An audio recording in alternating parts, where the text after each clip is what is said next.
capítulo 7, do versículo 11 até o versículo 17. Você possa meditar na palavra de Deus nessa noite. Já está projetado no nosso data show. Diz assim a palavra do Senhor. E aconteceu que no dia seguinte, ele foi à cidade chamada Naim. E com ele iam muitos dos seus discípulos, e uma grande multidão. E quando chegou perto da porta da cidade, eis que levaram um defunto filho único de sua mãe, que era viúva. E com ela ia uma grande multidão da cidade. E vendo-a, o Senhor moveu-se de uma íntima compaixão por ela e disse-lhes: não chores. E chegando-se, tocou o esquife, e os que levaram pararam.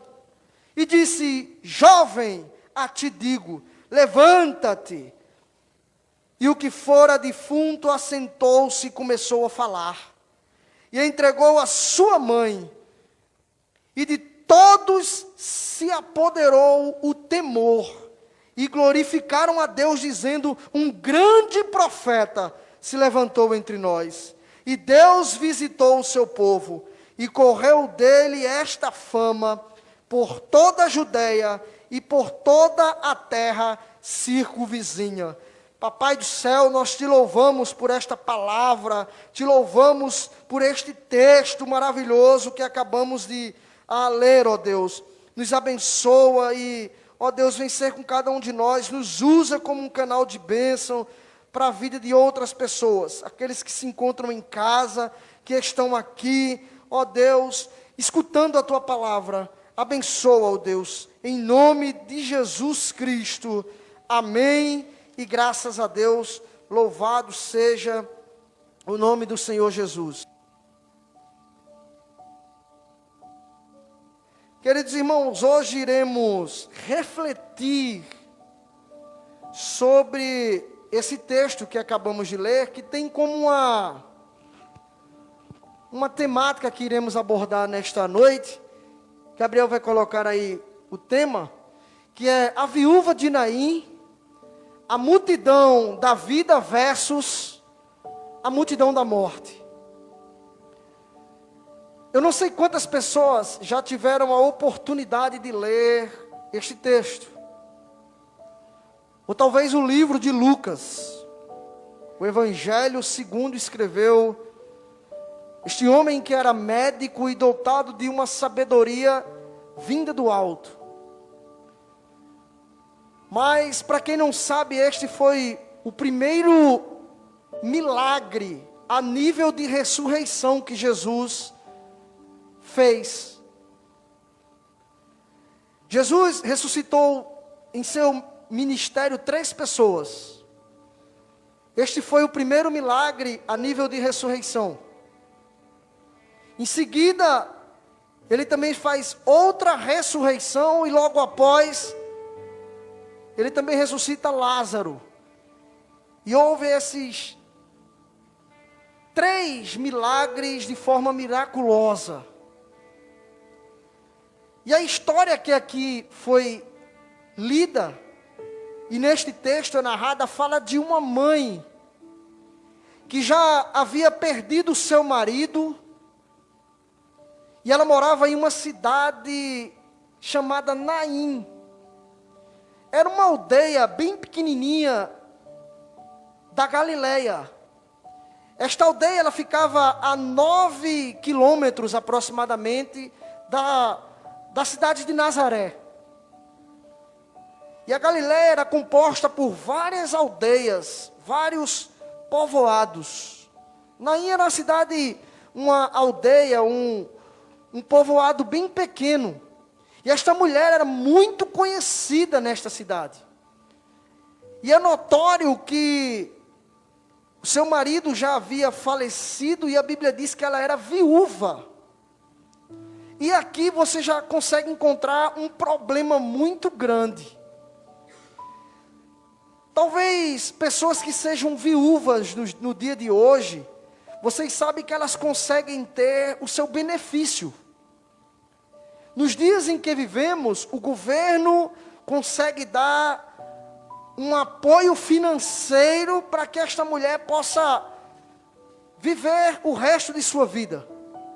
Ter com que se alimentar, ter pelo menos o seu pão, a sua dignidade de comprar o que comer e o que vestir. Mas naquela época era bem diferente.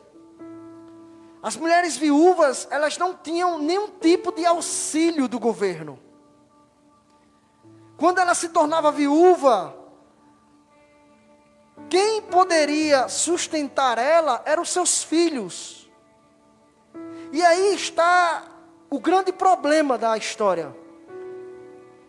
Era que a única esperança que aquela mulher tinha naquele momento estava próximo a ser enterrado debaixo dos seus olhos. E bem próximo dessa cidade de Naim, estava chegando a multidão, diz a Bíblia logo nesse primeiro versículo que lemos, no versículo 11, que uma grande multidão cercava Jesus. Era a multidão da vida. Pois o autor da vida, o autor da história, estava bem ali no meio daquela multidão,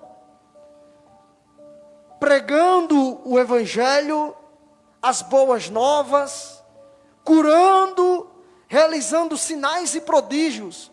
E a caravana da vida estava ali, entrando próximo a cruzar os portões da cidade de Naim. Mas por outro lado, diz o versículo 12, que outra multidão, diz a Bíblia que também uma grande multidão estava saindo da cidade de Naim. E era a multidão da morte. Pessoas que estavam ali abatidas, cabisbaixa, triste, sem expectativa, sem esperança, chorando, amigos, parentes, que estava levando agora a única esperança que aquela mulher tinha, o seu filho. Ela já havia passado por um luto doloroso. O seu marido havia padecido, agora a morte estava tragando a única esperança que aquela mulher tinha, que era o seu filho. E diz a palavra que esta multidão, e se havia uma multidão, era muito óbvio, esta mulher era muito querida em sua cidade. Era óbvio que essa mulher era muito conhecida, muito benquista, e se relacionava muito bem com as pessoas que moravam ali em Naim. Se por um lado a multidão da vida estava entrando naquela cidade, por outro lado a multidão da morte estava saindo. E as duas multidões se cruzam. Mas é bem interessante porque no meio daquela multidão da vida, havia alguém que inesperadamente manda parar aquele velório. Perdão, aquele enterro. Já não bastasse a dor daquela marcha fúnebre, já não bastasse a dor daquela mãe de levar o seu único filho para ser enterrado, mas agora aquela marcha fúnebre estava sendo parada por Jesus. Mas sabe o que é o mais interessante disso tudo? É que o versículo 13 relata uma coisa, e é aqui que a gente vai iniciar a extrair algumas lições para a nossa vida. O versículo 13 inicia dizendo: e vendo-a o Senhor. E vendo-a o Senhor. É assim que inicia o versículo 13.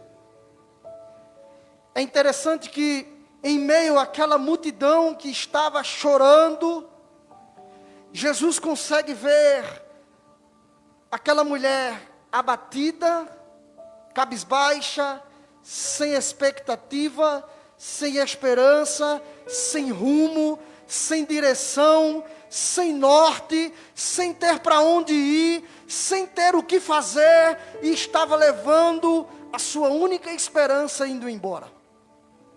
Eu quero abrir um parêntese e dizer que, nesta noite, aquele mesmo Jesus que parou aquele fúnebre, aquela marcha que seguia o seu curso, este mesmo Jesus consegue ver você que está aqui nessa noite.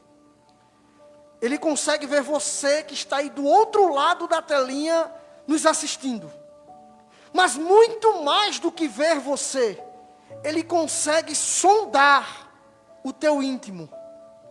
Ele consegue enxergar não somente o ser humano, mas Ele consegue ver muito mais além do que o ser humano. Ele consegue ir aonde médico nenhum pode ir. Ele consegue enxergar a tua dor, Ele consegue ver os teus planos, Ele consegue ver os teus projetos, Ele consegue ver tua amargura, tua tristeza, a tua alegria, Ele consegue ver os teus caminhos, por onde você tem ido, por onde você tem andado. Muito mais do que isso, Ele tem sondado você bem de perto. E naquela oportunidade, Jesus, em meio àquela multidão de pessoas que chorava, Jesus consegue diagnosticar quem era aquela mulher. Muitas pessoas estavam chorando. Talvez fosse difícil de diagnosticar quem era aquela mãe ou quem era o parente mais próximo. Talvez, a um olhar humano, você ficasse procurando, cadê os familiares? Talvez você olhasse próximo daquele esquife e procurasse os familiares mais próximos e não achasse. Mas não importa onde aquela mãe estivesse, Jesus foi ao encontro dela. E foi naquela noite que aquela multidão se cruza. E a multidão da vida, aonde não havia mais vida. Há pessoas que estão exatamente assim, sem vida, sem esperança. Os sonhos já foram matados, talvez até mesmo enterrado. A esperança já não há mais. Os projetos foram sucumbidos pelos vintempéros da vida. As situações, problemas e dilemas já tomaram de conta do íntimo e âmago, a ponto tal de você não ver mais expectativa nem esperança para nada nesta vida. Mas diz a Bíblia ainda no versículo 13, que depois de Jesus localizar aquela mulher, de ver, diz a palavra que Ele teve compaixão dela. Queridos, ter compaixão é um sentimento que nem todo mundo consegue ter. Uma coisa é você chegar em uma determinada situação da vida de um parente, de um amigo seu, e tentar dar uma palavra de ânimo e conforto. Outra coisa é você se pôr no lugar daquela pessoa. Jesus diz a palavra que Ele teve compaixão, está no versículo 13. Ele se coloca no lugar daquela pessoa, daquela mãe, Ele se coloca no lugar dela e sente a sua dor. Há pessoas que são insensíveis à dor do outro. Há pessoas que só pensam no seu próprio umbigo. Há pessoas que só pensam em si própria. Elas não conseguem ter sentimento nenhum pelo seu próximo. Ela não tem compaixão do seu próximo. Ela não consegue ter um sentimento de afeto, amor pelo outro. Jesus não. Ele tomou a dor daquela mãe e teve uma íntima compaixão. Ele toma aquilo para ele. Ele sente o que aquela mãe está sentindo. E é exatamente isso que Jesus muitas vezes faz comigo e com você. Quando estamos aflitos, desesperançados, chorando, talvez por um luto doloroso, talvez por uma grande perca. Não pense que Jesus é insensível à sua dor. Pelo contrário, a Bíblia diz que o Espírito Santo intercede por você com gemidos inexprimíveis. E Jesus teve uma íntima compaixão. E agora, ainda nesse mesmo versículo, Jesus chega, olha para aquela mulher, para toda a marcha fúnebre. Já não bastasse isto, Jesus faz um pedido inusitado. Jesus olha para aquela mulher e diz: não chores. Talvez isso seja a coisa mais insensata de você fazer em um velório. De você chegar para alguém e dizer em um velório: não chora não. A Bíblia nos mostra que nos momentos de luto, as pessoas choravam. O próprio Jesus chorou pela morte do seu amigo. Talvez isso seja o pedido mais insensato na sua cabeça, de Jesus fazer naquele dia, perdão. Mas o que você precisa saber é uma coisa, é que esse pedido ele pode ser de forma insana, se eu, ou talvez você, falar isto para alguém, fizer este pedido para alguém em um velório: não chores. Isto é insano. Mas quem pediu para aquela mulher não chorar, não fui eu, não foi você, foi o autor da vida. E se ele pediu, é porque ele tinha todos os recursos para poder devolver a alegria àquela mulher. Não era qualquer pessoa que estava fazendo este pedido. Não era uma pessoa religiosa. Não era um judeu. Não era um rabino. Era o Rei dos Reis e Senhor dos Senhores. E ele olha para aquela mulher e estanca o choro dela, dizendo: não chores, não se preocupe, eu estou aqui. Sabe, queridos, quando a gente tem isso em mente, quando a gente passa por alguma dificuldade em nossa vida, mas a gente tem a convicção de que o Senhor está ao nosso lado, por mais doloroso que seja o problema, mas dentro de nós brota uma confiança em paz, que vem do alto, porque temos essa certeza de que o Senhor está ao nosso lado. E se Ele está ao nosso lado, Ele é capaz de resolver todo e qualquer problema. Jesus chega para aquela mulher e, por mais inusitada que fosse a situação, ela não era insolúvel para Jesus. Ela não era irreversível para Jesus. Ela não era um quadro irreversível, onde a medicina olha para você e diz: olha, infelizmente a gente não tem mais o que fazer. Dê o que ele quiser comer, ou dê o que ela quiser comer, porque já chegamos ao nosso limite. A medicina não pode mais fazer nada. Não temos mais recursos para continuar lutando pela vida desta pessoa. Jesus não. Jesus é o contrário. Enquanto a medicina esgota os recursos, Jesus pega toda a ciência e diz: esgotou para a medicina, mas eu sou médico dos médicos e Senhor dos senhores. eu tenho toda a autoridade, eu tenho todo o poder. Talvez a medicina não tenha mais a solução e o remédio para te dar esta cura. Mas só basta uma palavra minha e você ficará sã. E agora aquela mulher, escutando isso, vem o versículo 15, e entregou Jesus, este filho, à sua mãe.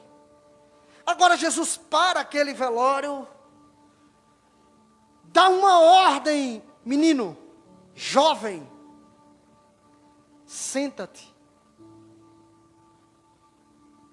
Imagina esta cena, que cena hilária, meu irmão.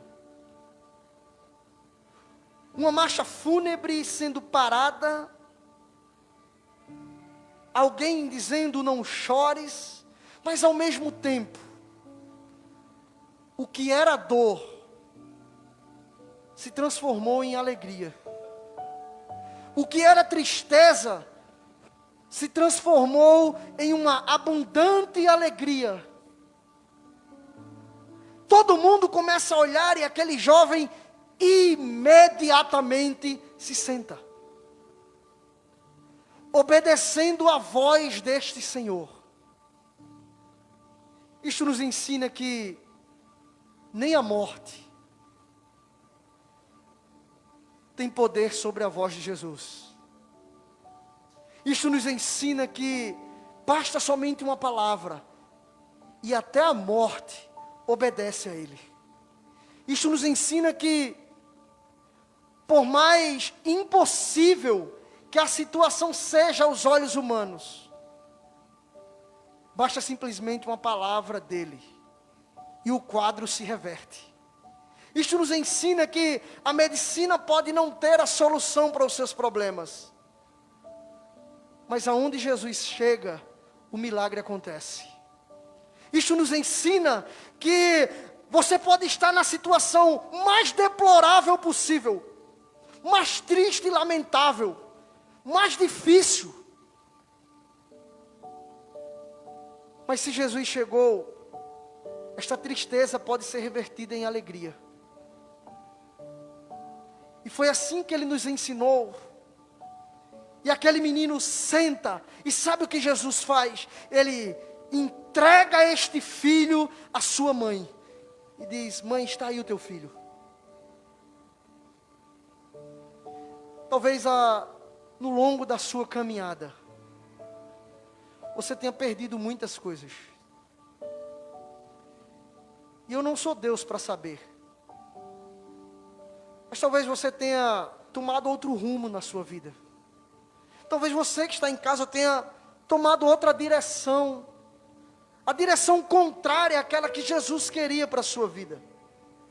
Talvez a tua bússola tenha parado de funcionar, e você esteja desorientado. Talvez a sua vida esteja sem um sentido. Talvez você esteja perdido, sem saber para onde eu vou. O que eu faço? Como eu posso reverter isto? Só há uma solução para isso. Só há um remédio para solucionar os teus problemas e dar resposta às tuas causas. Este remédio se chama Jesus Cristo, o autor e consumador de nossa fé. O que se tornou tristeza veio uma abundante alegria. Jesus dá uma ordem ao morto. Ele chega e diz: jovem, levanta. Mas a minha pergunta é: como pode um morto reagir? Efésios capítulo 2 nos diz que estávamos mortos nos nossos delitos e pecados. E por mais que a multidão gritasse para aquele jovem: levanta, ele não ia atender, porque ele estava morto. E qual morto pode reagir à voz ou ao pedido de alguém? Qual morto pode obedecer a um pedido de alguém? Qual morto pode reagir à sua ordem? Portanto, é isso que eu quero dizer a vocês nessa noite. Foi Jesus quem foi ao encontro daquele jovem. Foi Ele quem foi ao seu encontro. Você estava perdido, meu irmão, na lama do pecado, morto nos seus delitos e pecados, sem reação nenhuma. Como você poderia reagir a esta situação? Mas Jesus teve misericórdia de você. Não porque você merecia alguma coisa, mas pela sua abundante graça, pela sua compaixão. Ele resolveu lavar você com seu sangue precioso. Ele resolveu tirar dessa lama do pecado. Ele resolveu te purificar. Ele resolveu te colocar de pé, te fazer um vaso novo para a sua obra, colocar você novamente de pé e usar você para o louvor da sua glória. Porque se dependesse de você, você estaria naquele esquife morto, e você não era capaz de obedecer à voz de ninguém. Mas há uma voz que está sobre e acima de todas as vozes. E é essa voz que naquele dia vai descer dos céus, em seu cavalo branco. Em uma coxa estará escrita Rei dos Reis, e na outra Senhor dos Senhores. Todo joelho vai se dobrar, e toda língua vai ter que confessar que somente Jesus Cristo é o nosso Senhor e Salvador. Por mais que alguém não queira, mas você vai ter que se render a este dia, porque vai ser um dia de grande glória. Vai ser o dia onde iremos dizer: Santo, Santo é o Senhor dos Exércitos. E a sua voz vai ecoar como voz de muitas águas. E esta voz sim, ela tem poder. Porque foi essa voz quem venceu a morte. Foi essa voz quem ressuscitou ao terceiro dia, que subiu aos céus, e que nesse momento está sentado à destra de Deus, e todos os anjos estão louvando ao seu nome. Esta mesma voz estava naquele dia, dizendo àquele jovem: levanta. Talvez você esteja caído, morto, despedaçado, talvez sem forças. Esta seja a palavra. Sem forças de se levantar, sem forças de se reerguer. Não tenta usar da tua força não, meus irmãos. Ela vai ser vã. Mas quando você buscar a força que está no Senhor Jesus, ela sim vai poder te colocar de pé. E sabe o que a palavra continua nos dizendo? Ainda no versículo 16 diz que: e de todos que estavam ali, se apoderou o temor, e eles glorificavam a Deus, dizendo: um grande profeta se levantou entre nós, e correu dele esta fama por toda a Judeia e por toda a terra circunvizinha. Sabe o que aconteceu? A glória de Deus começou a percorrer não só em Naim, mas por toda a Galileia. Todo toda a cidade de Nazaré, que estava a alguns quilômetros de distância de Naim, a toda a cidade circunvizinha, começou a percorrer a glória de Deus, o que havia acontecido, e é exatamente isto que acontece na vida daqueles que continuam crendo e servindo ao Senhor. Ele pega você do pó, Ele levanta você, sabe aqueles pedacinhos, os caquinhos, o caco mesmo. Você está só como se diz o dito popular, o pito e a cama de ar furada.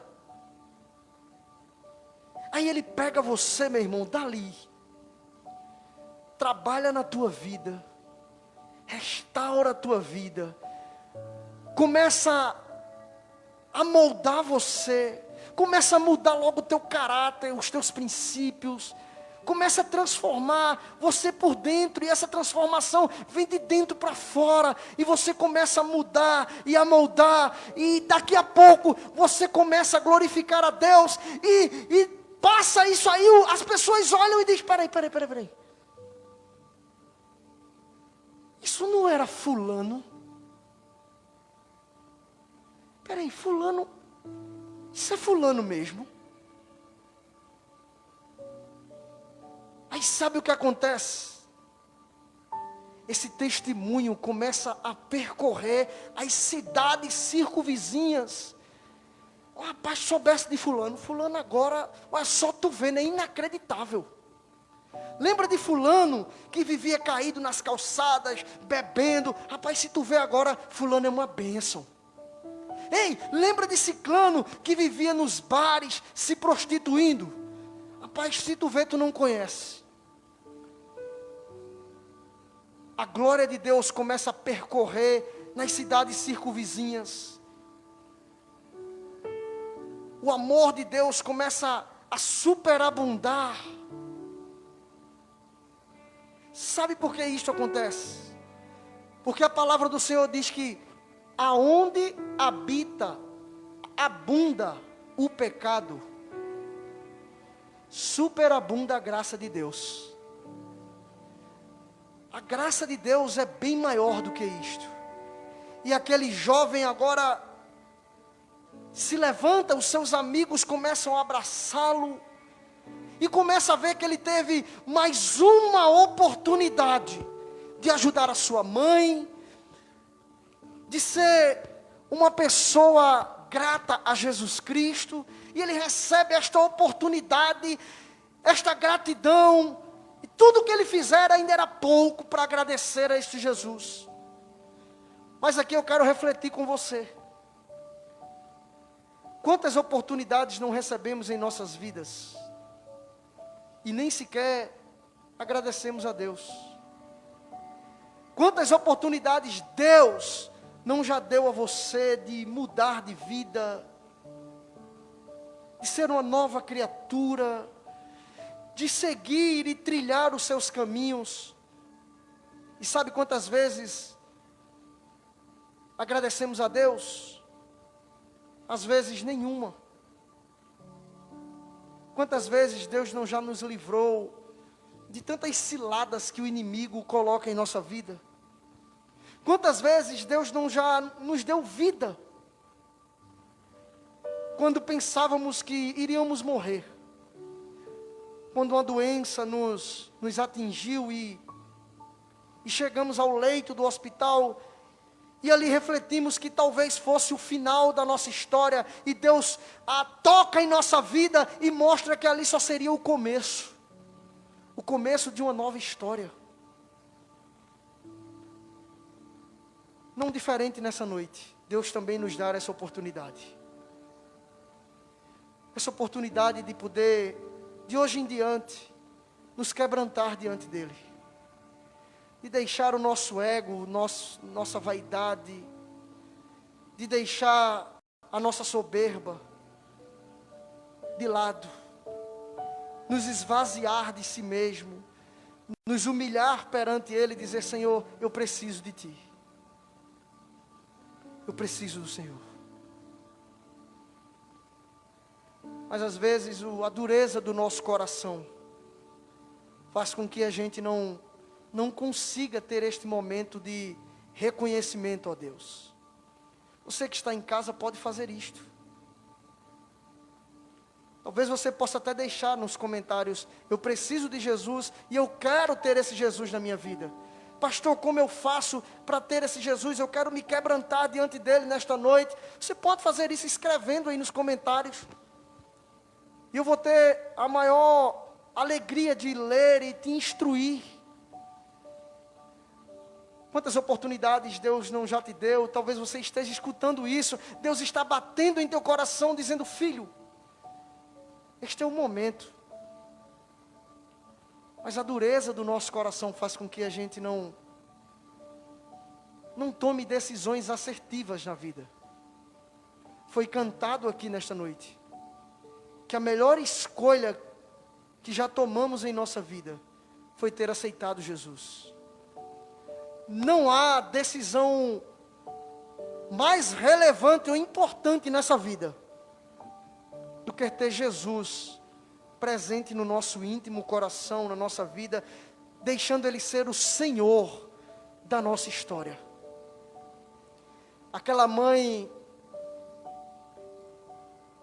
transbordou o seu coração de alegria, porque Deus restituiu a ela o maior bem que ela tinha nesta terra, o seu filho. Eu não sei qual é o maior bem que você tem nessa terra, se o seu filho, ou se você não tem filho, o seu marido, ou se você não tem marido, a sua mãe, o seu pai. Eu não sei qual é o maior bem que você tem nessa terra.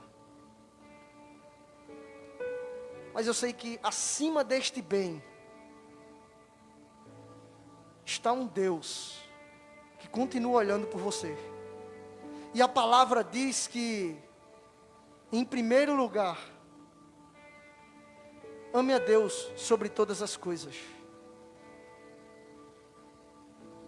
Se você quer amar o próximo como a você mesmo, você precisa amar a Deus. E como é que eu faço para amar a Deus? Primeiro eu preciso conhecer. E depois que eu conhecer Deus, eu começo a me relacionar. E quando eu me relaciono, eu começo a me aprofundar e a começar a amar. E é a partir daí que você se debruça em seus braços e começa a ganhar a sua plena confiança. Dizer: Deus, eu confio no Senhor. Por mais difícil que a situação esteja, por mais trágica que a cena seja, por mais inusitado que o cenário esteja, ainda há um Deus que é capaz de mudar a história ao estalar do dedo. Ainda há um Deus que é capaz de reverter a situação quando ela é irreversível. Que Deus nessa noite comece a moldar o teu caráter. E somente assim você vai começar a ter mais oportunidades de amar a Deus. Quer amar a Deus, queridos? Conheça-o, leia a sua palavra, seja instruído, ame-o, obedeça aos seus estatutos, e você vai ver o quanto é bom ser dependente de Deus. Uma coisa é você depender de homens. Ah, pastor, fulano me prometeu um emprego. Eu tenho certeza que fulano vai me dar este emprego. Se fulano cumprir, amém. Mas quando fulano não cumpre, você se frustra, né? Sabe por que você se frustra? Porque você depositou a sua confiança naquela pessoa. Porque aquela pessoa te deu a palavra que iria arrumar um emprego para você, mas passou o tempo e ela não cumpriu com a sua palavra. Você depositou toda a sua confiança na palavra daquela pessoa. Com Deus é diferente. Quando Deus disser a você: eu vou cumprir, Lembre-se de uma coisa. Você só vai morrer no dia que essa promessa for cumprida. Porque Deus não é homem para que minta, e nem filho do homem para que se arrependa. Não é a promessa de um político, com todo respeito aos políticos. Não é a promessa de um indivíduo, não é a promessa de um ser humano. É a promessa daquele que te criou. E nele sim, você pode depositar a sua confiança. Porque Ele não é filho do homem para que minta e nem filho do homem para que se arrependa. Ele cumpre as suas promessas. Ele é o Deus vivo. Você pode até chegar no leito de morte. Mas você só vai fechar os olhos e dar o último suspiro quando Ele cumpriu o que te prometeu. Que Deus nessa noite abençoe teu coração, tua vida, tua história. Que vocês saiam daqui meditando sobre isso, sabendo que não há impossível para Ele, que não tem nada perdido, que toda dificuldade da sua vida é apenas pedagógica, ela serve para te instruir, para que você aprenda. Que os dilemas e problemas da vida são pedagógicos, você aprende com ele, para que futuramente você ensine a outras pessoas. Que o Espírito Santo de Deus nos instrua e derrame do seu infinito amor nessa noite em Cristo Jesus. Amém e graças a Deus.